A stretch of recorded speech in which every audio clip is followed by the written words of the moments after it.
Hola, ¿cómo están? Soy Eduardo Aranda. Bienvenidos al episodio 26 del podcast de su podcast Arándano 13. En el episodio de hoy vamos a continuar con las historias de Grindr. Como ya les había dicho en los episodios pasados, las historias de Grindr y de los archivos PDF de verdad que están llegando a mucha gente. Sin embargo, desgraciadamente es muy triste saber que hay muchos casos de violines de 4 cuerdas y de archivos PDF y de gente que se ha animado a hablar hasta el momento que pues vio que alguien contó su historia a través de mí, porque no sé, siento que eso les da un tipo de catarsis. Pero sí, tristemente, hermosas personas, hay mucha gente a la que le han hecho violín de 4 cuerdas, han sido víctimas de archivos PDF y diario mínimo recibo unas 10 historias de eso junto con las historias de terror de Grindr. Pero creo que son muchas más las historias de los archivos PDF.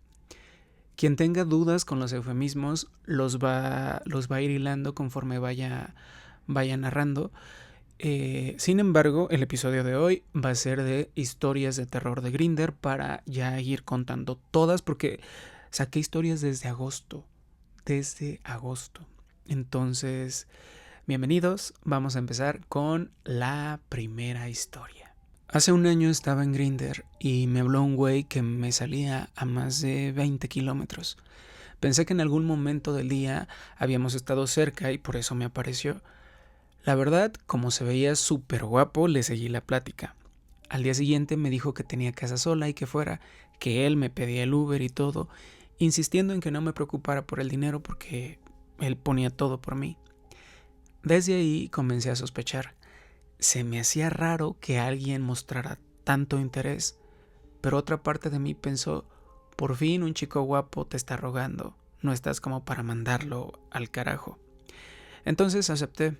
Pedí el Uber desde mi app y le estuve contando un poco de cómo iba el viaje.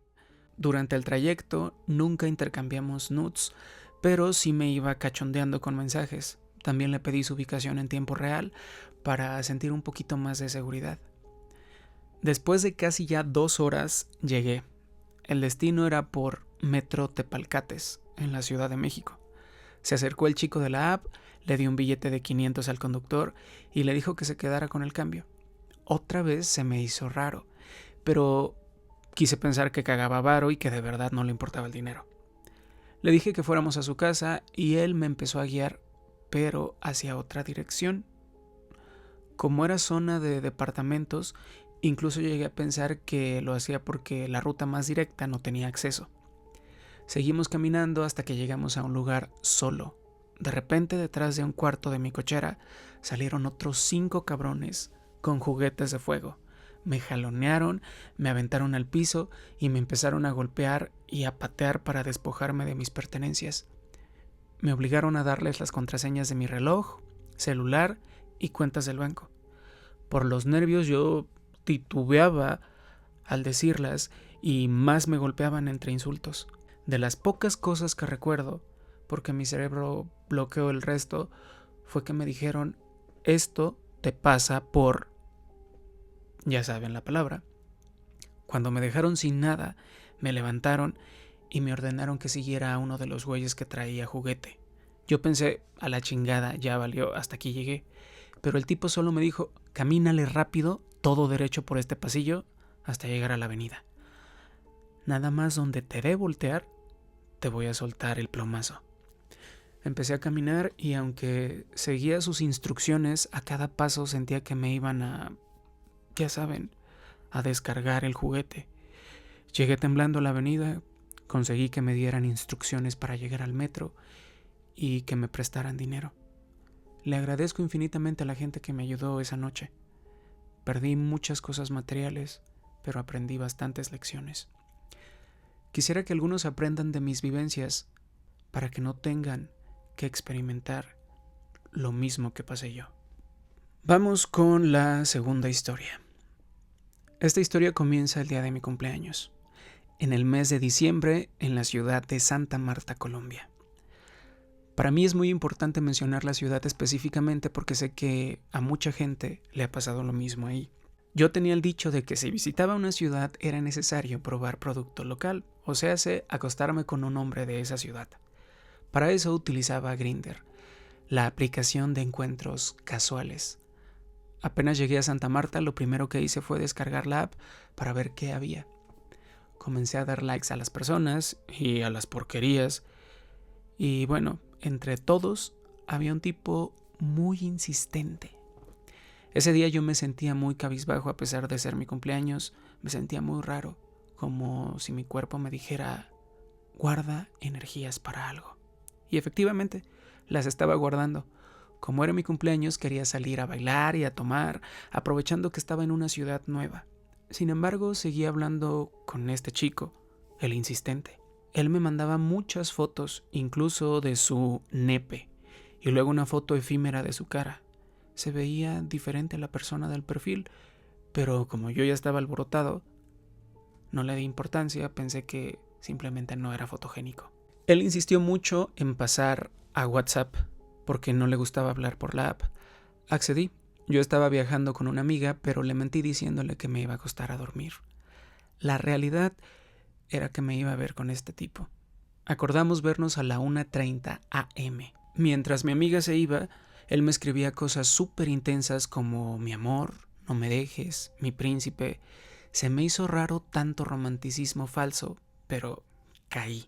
Cuando le propuse un trío para tantear el terreno, dijo que no. Y aunque insistió en que fuera a casa de su tía, le dije que lo hablaríamos en persona. Quedamos de vernos en el Parque de los Novios, en Santa Marta. Tomé un taxi hacia allá. Internamente me sentía mal, sabía que algo no estaba bien, pero no quería asimilarlo. Cuando llegó el man me pareció atractivo, pero vestía muy casual, en pantaloneta, mientras yo iba muy bien vestido, con buen teléfono y billetera. Me miró de arriba a abajo, como escaneando lo que tenía. Yo insistí en ir a mi hotel por seguridad, pero él se negó rotundamente alegando que era reservado y que le había alquilado una casa a su tía donde no nos molestarían. Al final, como yo tenía muchas ganas de tener tras, acepté ir con él. Tomamos un taxi, pero no uno de los recomendados, sino uno que estaba parado diagonalmente. El chico le dio una dirección al conductor que yo no escuché bien. Mi amiga me escribía preocupada pidiéndome que le avisara cuando llegara, y yo le dije que ya casi llegaba para calmarla. En el trayecto me di cuenta de cosas raras.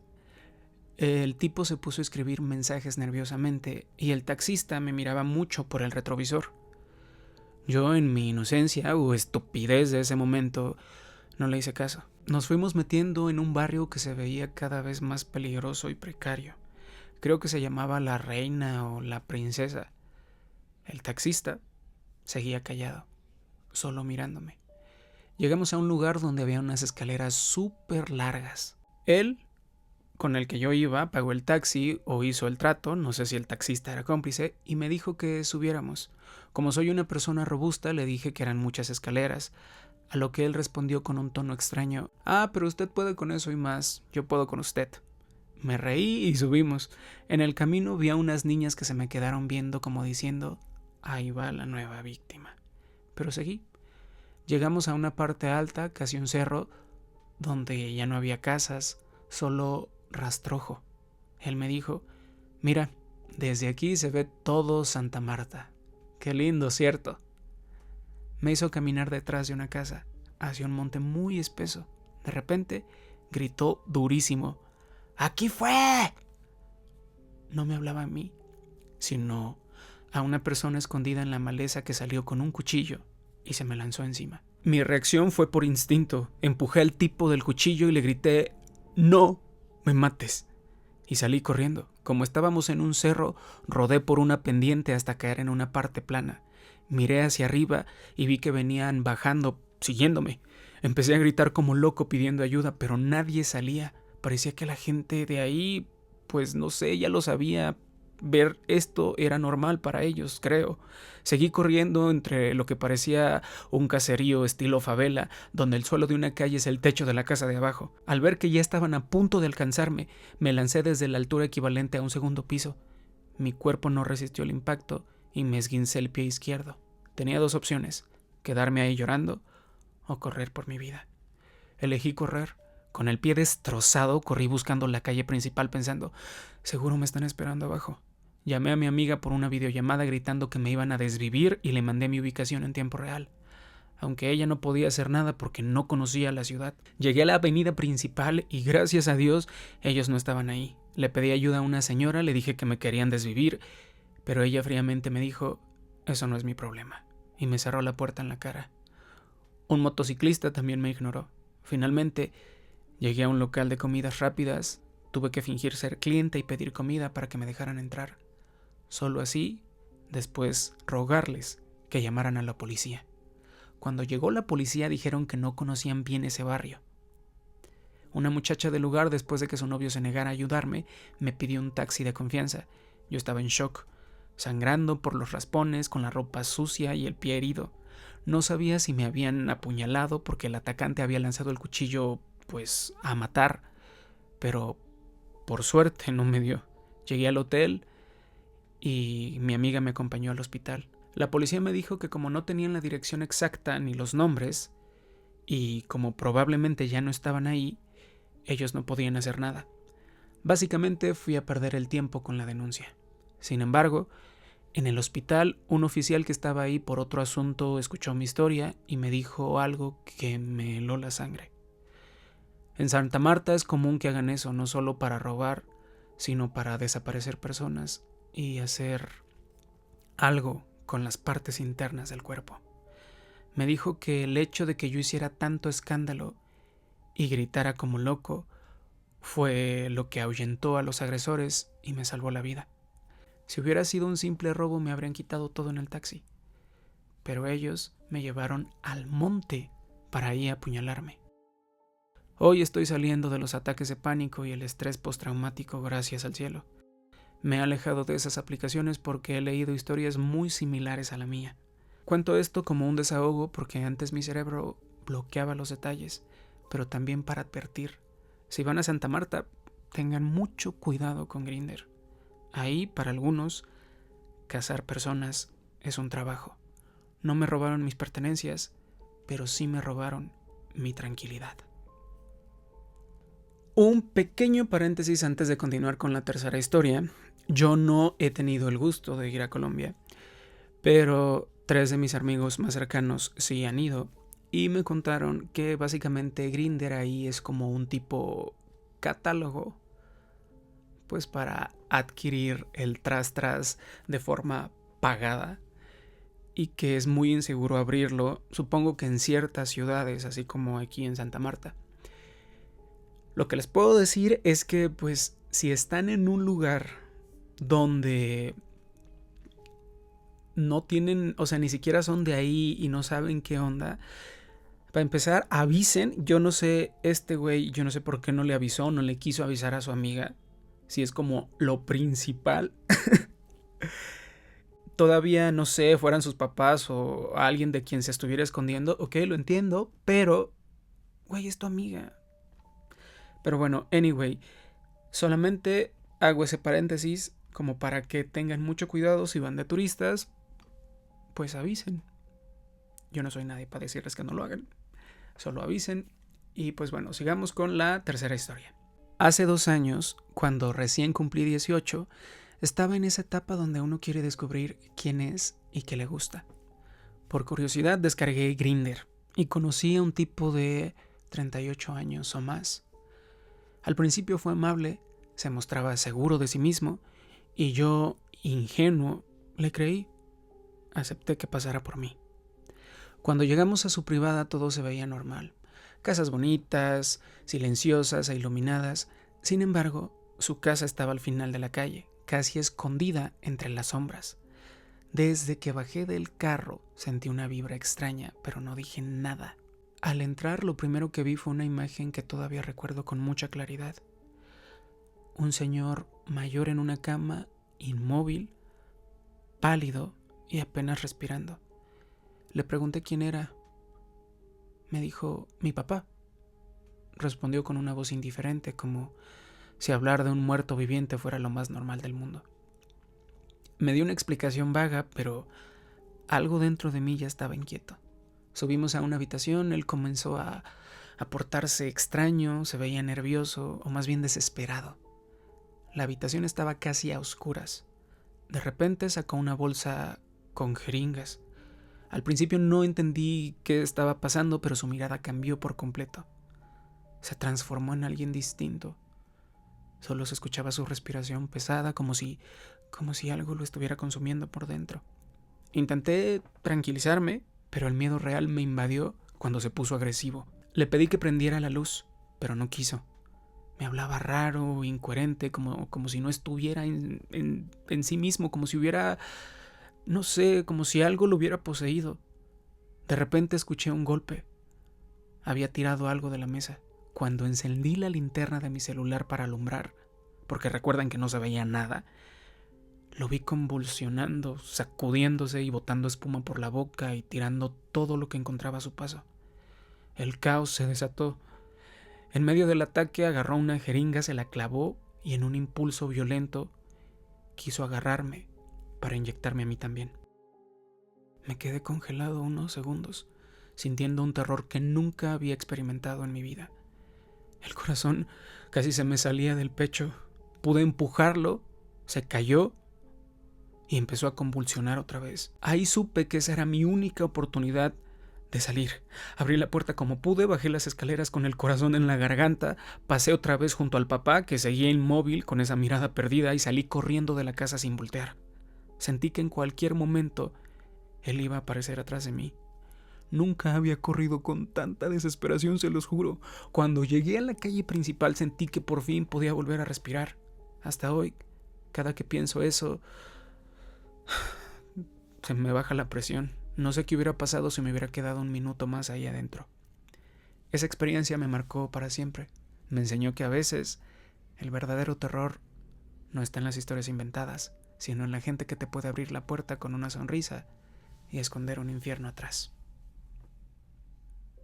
Bueno, sigamos con la cuarta historia. Soy de la Ciudad de México y quiero compartir mi historia de terror en Grindr. Una historia que empezó como una aventura más y terminó convirtiéndose en una pesadilla que literalmente sigo pagando hasta hoy. Tenía 22, casi 23, y muy poca experiencia en el amor cuando todo esto pasó. En septiembre, para mi cumpleaños, quise rentar un departamento cerca de Insurgentes. Recuerden que estamos en la Ciudad de México, a unos pasos del Ángel de la Independencia. Buscaba cambiar la rutina y sentirme diferente, libre. No sabía que ese lugar marcaría un antes y un después en mi vida. Una vez instalado, salí a caminar y me di cuenta de que estaba muy cerca de la zona rosa. Solo conocía el lugar, pues por oídas, pero nunca lo había visto. Esa misma noche, ya de regreso en el departamento, la curiosidad me ganó y pues descargué Grindr. Un chico me escribió y me invitó a un lugar de encuentros en la zona, insistiendo incluso en pagar mi entrada. Acepté. Al llegar, el ambiente me sobrepasó. Personas en ropa interior, encuentros a plena vista, miradas lascivas y cuerpos por doquier. Yo era el único completamente vestido y temeroso en aquel sitio. El chico con el que había quedado nunca apareció. Cuando ya estaba a punto de irme, otro hombre, también por la app, comenzó a hablarme. De pronto me di cuenta de que estaba justo frente a mí. Nos miramos, entramos a una cabina y ahí empezó todo. Me habló de su vida con una seguridad inquietante. Me dijo que trabajaba en una secretaría de gobierno, que tenía cáncer de piel y una historia familiar muy trágica. Me enseñó fotos, estudios médicos, pruebas. Todo se veía real, quizá demasiado real para ser un encuentro casual. Después de la plática, el deseo tomó el control y tuvimos intimidad. Más tarde lo invité a mi departamento. Aceptó, seguimos hablando, conectamos muy bien y con el paso de los días comenzó algo que ingenuamente creí que era una relación. Todo iba bien hasta que, de pronto, desapareció. La última vez que hablamos me dijo que estaba hospitalizado por una operación. Pasaron los días y dejó de contestar. Algo no se sentía bien. Mi intuición me gritaba que algo estaba pasando. Así que decidí buscarlo por mi cuenta. Y ahí encontré la cruda verdad. Esa persona tenía denuncias por robo, estafa y usurpación de identidad. Mientras más investigaba, más oscuro se ponía todo. Descubrí que me había robado dinero y que había pedido préstamos usando mis datos personales. Hoy sigo atrapado en un proceso legal por una deuda de más de 18,000 pesos que intentó dejarme. Pero el dinero no fue lo peor. Creé perfiles falsos para observarlo y obtener más información. Descubrí que tiene pareja y que ambos podrían estar involucrados en las mismas estafas. Y ahí vi algo que me heló la sangre. Encontré publicaciones suyas en grupos de Facebook dedicados a la Santa Muerte. Preguntaba cómo protegerse, cómo cuidar su altar y, lo más perturbador, cómo hacer amarres. Vi una publicación antigua que decía: terminé con mi pareja hace 3 días, quiero que regrese a mi vida. ¿La Santa Muerte podrá ayudarme? Sentí un escalofrío. Días antes de que desapareciera, yo le había regalado un collar mío para que me recordara. Me moría de miedo pensar que pudiera usar algo tan personal para su altar o para algún tipo de brujería. Por suerte o destino, descubrí que había tirado mi collar y eso me dejó un poquito más tranquilo. No lo niego, me dolió muchísimo. A esa persona realmente la quise, pensé que me necesitaba. Duele saber que alguien a quien amaste y en quien confiaste te traicionó de una manera tan cruel y sin escrúpulos. Hoy solo quiero dejar este mensaje. Si tu intuición te dice que algo no está bien, escúchala e investiga. Y si esta historia resuena contigo, con alguien que conoces, no te quedes callado. Denunciar también es una forma de proteger a otros. Continuemos con la quinta historia. Esta es la historia de lo que me pasó hace poco en Grindr. Tengo 19 años.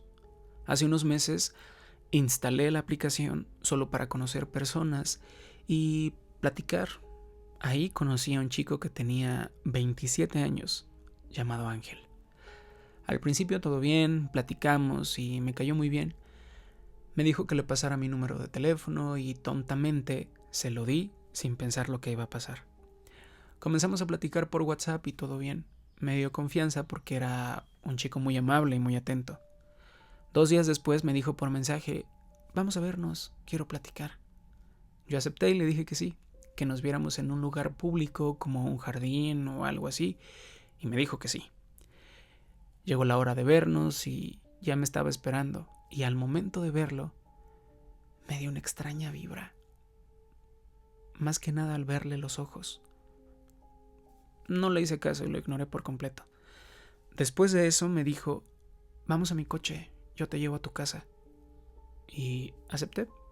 Me subí y después de eso se metió a un callejón y pues yo pensé que quería darme un beso o algo así, pero pues no dije nada. Ya estando ahí me dice: ya no te voy a llevar a tu casa, tú te vas conmigo. No supe cómo reaccionar y me dio mucho miedo. Quise bajarme del coche pero no pude por los nervios. Este tipo me golpeó y me puso un líquido en mi cara, lo cual me hizo perder la noción de todo. Ya cuando pude recuperar la noción, desperté sin ropa, con el cuerpo adolorido y con muchas marcas raras en mis piernas y en mi torso. Aparecí en el piso de una casa con muchos signos extraños y muchas figuras de rituales satánicos. No sabía qué hacer. Y nada más estaba yo, nadie más. No sabía dónde estaba y no tenía nada. Corrí hacia una puerta intentando salir de ahí, a lo cual, por suerte, pude salir a la calle. La verdad no me importó si llevaba ropa o no. Yo me sentía muy mal y muy asustado. Después de eso me metí muy rápido a una tienda de abarrotes y me ayudaron a llegar con mi familia. Hasta la fecha, el recuerdo de ese día me dejó traumado y con miedo de las personas. Actualmente, este chico sigue libre y el gobierno no hizo nada cuando puse la denuncia. Bueno, vamos con la sexta historia. Esto pasó hace unos años durante la pandemia. Me mandaron un tap en Grindr. Un tap básicamente es como una forma de hacerle llegar a alguien dentro de la aplicación que te atrae, te interesa, algo así como dar un toque en Facebook. Este chico, después de darme el tap, me di cuenta que estaba muy cerca de mí. Calculo que a unas 2 o 3 calles máximo. La foto de su perfil se veía muy normal, incluso amigable. Me acuerdo que nos estuvimos mandando fotos, yo fui muy precavido y en las mías no se veía mi cara, pero en las de él sí. Por la tarde me propuso vernos y la verdad, yo tenía muchas ganas en ese momento, así que acordamos la cita a las 7. Llegué al lugar acordado y me dijo que ya estaba cerca, pero me pidió una foto mía, ahí mismo, para confirmarlo. Yo le mandé la foto, pero solo del lugar, no de mí. Esperé un rato y no lo veía por ningún lado. Le pregunté dónde estaba y tardó unos minutos en responder, sugiriendo que mejor nos viéramos en otra ubicación. Me negué, no tenía sentido y la verdad era sospechoso. Al rechazar su propuesta sentí esa sensación fría de pesadilla cuando leí su respuesta. Era ja ja ja, te voy a exponer. Me amenazó con mostrarle mis fotos íntimas a mis papás y decirles que yo era gay. Me fui del lugar súper nervioso, con miedo, volteando hacia todos lados. Sin embargo, me calmé rápido. Aunque nunca nadie me había extorsionado, ya había sufrido mucha ansiedad en el pasado por un tema similar a otro chico, así que sentí que el miedo ya lo tenía asimilado. El tipo seguía mandando mensajes, amenazando y pidiendo dinero, pero yo le respondí tranquilo, incluso riéndome. Le dije que si quería hacerlo, que lo hiciera. Mis papás ya sabían desde hace mucho que yo era gay, que no me preocupaba. Por alguna razón, él creía que yo estaba en el closet, porque pues siempre paso desapercibido en mi calle, siempre trato de que nadie me note. Al ver que yo no cedía a sus chantajes, finalmente me bloqueó. Poco después le conté a mis amigos e incluso a mis papás. Si bien no tenía miedo de mi orientación, me daba mucha vergüenza que vieran mis fotos íntimas.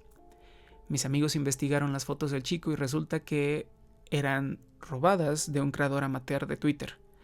Lo escalofriante es que el chico de las fotos se veía muy común y en algunas imágenes el fondo mostraba casas muy similares a las de mi fraccionamiento. Por eso nunca sospeché. Una semana después, la pesadilla continuó. Volvió a hablarme, esta vez con mucha más confianza y en tono burlón. Una semana después, la pesadilla continuó. Volvió a hablarme, esta vez con mucha más confianza y en tono burlón. Me pedía una felación. Intenté no verme hostil para ganarme su confianza y descubrir quién era, pero fue imposible.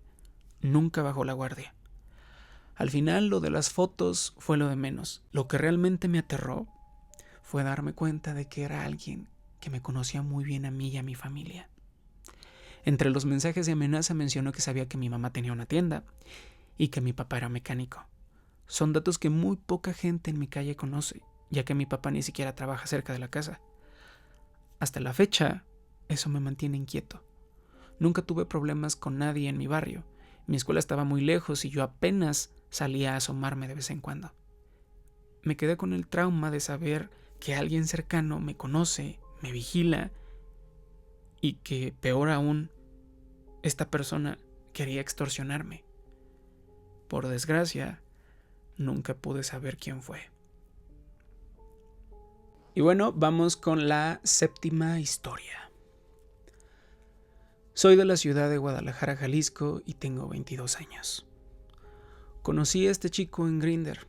Su perfil era muy casual, una foto borrosa de su torso y un perfil que decía únicamente discreción y calma. Me escribió primero, no fue nada sexual, no fue insistente, fue demasiado correcto de hecho. Usaba frases que sinceramente me tranquilizaban bastante. Hablaba de cuidarse, de no confiar en cualquiera. Me dijo que en la app hay gente que desaparece y que por eso él prefería ir con calma. Esa contradicción en ese momento me hizo confiar. Estuvimos hablando varios días, si no mal recuerdo, como unos 4, casi 5 días. Había algo de él bastante fuera de lo común a mi parecer, y era que nunca se conectaba a horas normales, siempre de madrugada, y no sé, se me hacía muy raro, aunque lo dejé pasar porque pensaba que quizá trabaja y tenía días bastante ocupados, o hacía mandados, no lo sé. Decía que tenía contactos y que por eso no le gustaban los lugares públicos. Cuando propuso vernos, sugirió un departamento que según él usaban entre amigos. No aparecía bien ubicado en el mapa, pero me dijo que era mejor así. Al llegar, lo primero que noté fue silencio. No había ruido de vecinos, ni tráfico. El edificio parecía habitado, pero no se podía notar la presencia de alguien más. Me pidió que guardara el celular, no me lo quitó. Me lo pidió como quien da un consejo. Dijo que ahí no era buena idea dejar rastros. Me reí nervioso, pero él no. El departamento estaba vacío. Había una mesa no tan grande, un sillón y un colchón tirado así sin sábanas. No tenía ropa, comida, fotos, decoración. Nada indicaba que alguien viviera ahí. Solo cámaras pequeñas en las esquinas, como si fueran sensores. Y cuando pregunté dijo que eran por seguridad y que no funcionaban. No intentó convencerme, solo lo afirmó. Desde ese momento yo ya me sentía muy nervioso y la verdad ya me quería ir de ahí. Solo que no sabía cómo decirle, ya que me cuesta mucho trabajo decir que no. La conversación se volvió muy extraña. Empezó a hablar de personas como si fueran números, me dijo que algunos no duran porque nadie los busca y que otros valen más si están sanos. Nunca dijo para qué ni tampoco tuve que preguntar para entender que no hablaba de citas. En algún momento escuché pasos como acercándose al departamento y entraron 2 hombres más. No tocaron, no me miraron como persona, me miraron como si estuvieran evaluándome, juzgando. Uno preguntó, ¿cuánto tiempo lleva? El otro respondió, todavía alcanza. Sentí una presión en el pecho que no les puedo explicar. Ese dolor en la panza cuando te sientes nervioso. Nadie levantó la voz, nadie fue agresivo. Eso fue lo más extraño, la normalidad con la que hablaban. Uno de ellos dijo que yo no convenía porque había avisado a alguien que iba a salir. El otro dijo que los que avisan siempre traen ruido. Estuvieron discutiendo unos segundos como si yo no estuviera ahí. Luego, sin mirarme, decidieron que me fuera. El chico que me escribió desde la app me acompañó a la puerta, me pidió que borrara el chat, que desinstalara la aplicación enfrente de él como para asegurarse de que realmente lo iba a hacer y que no hablara de esto con nadie. Dijo que no era una amenaza, que era un consejo. Antes de irme, dijo algo que no he podido olvidar desde entonces. Me dijo, cuídate, que no todos salen caminando. Caminé mucho sin saber cuánto. Cuando los perdí de vista salí corriendo y ni siquiera miré atrás. Cuando recuperé señal, no sé por qué se me ocurrió volver a instalar la app. Claro que con otro nombre, con otra foto, con todo diferente. Y me di cuenta de que su perfil ya no existía. Tampoco el edificio aparecía en el mapa como antes. Días después vi perfiles nuevos con la misma forma de escribir, las mismas frases de calma, el mismo discurso que daban de cuidado. Desde ese momento desinstalé la app y nunca quise tener nada que ver con ella otra vez. Nunca sabré qué tan cerca estuve de algo que pudo haberme hecho arrepentirme de por vida. Y creo que esa es la parte más perturbadora, saber que todo fue silencioso, educado y perfectamente organizado. Comparto esto porque el peligro no siempre se presenta como violencia inmediata. A veces se disfraza de alguien que te entiende, que te tranquiliza, que te pide discreción. Ojalá quien escuche esto recuerde que escuchar la incomodidad, hacerle caso a tu intuición, también es una forma de que el cuerpo te grita sobrevivir. Pues estuvieron fuertes las historias. Por suerte, toda la gente ha logrado salir ileso. o lo único que les han robado han sido cosas materiales, que yo me acuerde. Pero, no sé, ahorita me puse a pensar, ¿cuántos no lo habrán logrado? ¿Cuántos no están aquí para mandarme un correo y para contar su historia? Y ya, pues gracias a cualquier app, no solo a esa, ya no están. Es muy triste. Como, ¿se acuerdan del chico que les conté que yo me fui en BlaBlaCar? Me acuerdo mucho de su foto, eso pasó hace como 5 años. BlaBlaCar es un servicio como de ride comunitario. Y meses después me enteré de que... Sí, se los conté, ya me acordé. Meses después me enteré que pues primero desapareció y después apareció calcinado en Cuernavaca. Muchos dicen que fue un crimen de odio, no lo sé, pero yo me quedé así como en shock porque me acuerdo muy bien de su foto. Me acuerdo muy bien que otro compañero, otro amigo y yo nos fuimos con él y pues súper bien, o sea, no es que hayamos platicado mucho, pero pues sí te quedas así como en shock porque dices, ¿qué pedo? Y a pesar de que no fue en Grindr, pues este señor, creo que tenía 35, 36, en paz descanse, quién sabe por qué lo habrán desvivido de una forma tan fea. Pero bueno, muchas gracias por escucharme, gracias por estar acá un episodio más. Va a haber otro episodio de estas historias y díganme si les gusta o no que los esté sacando tan seguido. La verdad quiero abarcar otros temas, pero también quiero leer todos los correos y no se va a hacer una pila de correos inmensos que nunca voy a leer. En este episodio les digo que tuve historias desde agosto del año pasado. Pero bueno, hermosas y queridas personas, les mando un besito, gracias por escucharme, nos vemos en el siguiente episodio que espero que sea en estos días, no tardar tanto. Les mando un besito, bye.